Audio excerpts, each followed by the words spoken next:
carefully. For you to be a man, there are two things you must have. Number one, you must first be a spirit. If you are not a spirit, you cannot be a man. You must first be a spirit. Number two, the place of residence of that spirit must be a material or a physical body.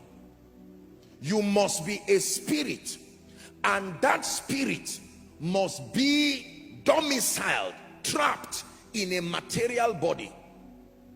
Are we together?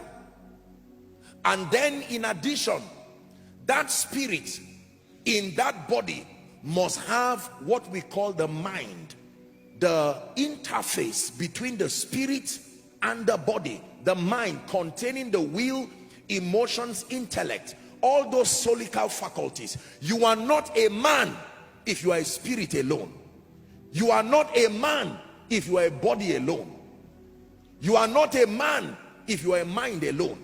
There has to be that coexistence of a spirit living in a body and then having the faculties that connect that entity to this dual realm of the spirit and the physical realm. You have to see that the design of man was a very intricate design.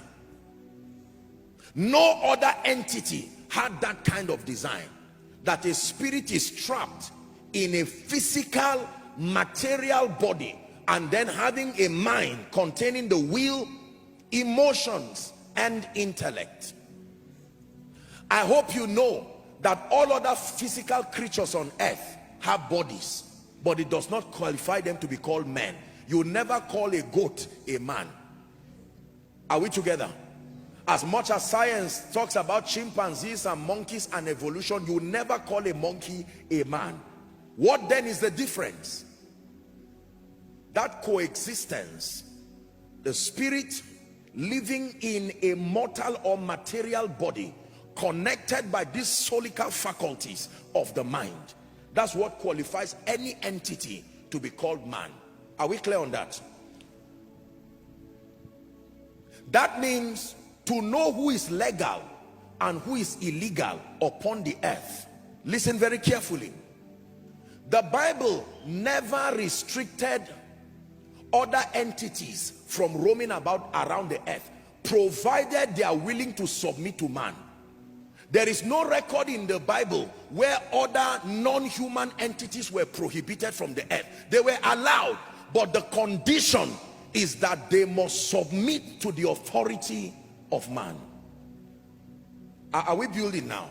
I'm taking it easy because we need to understand this to know the implication of that statement. That means any other spirit that is not trapped in a human body, that tries to exercise dominion and does not satisfy the condition to be called man, is doing it illegally. Did you get that now? Any spirit at all.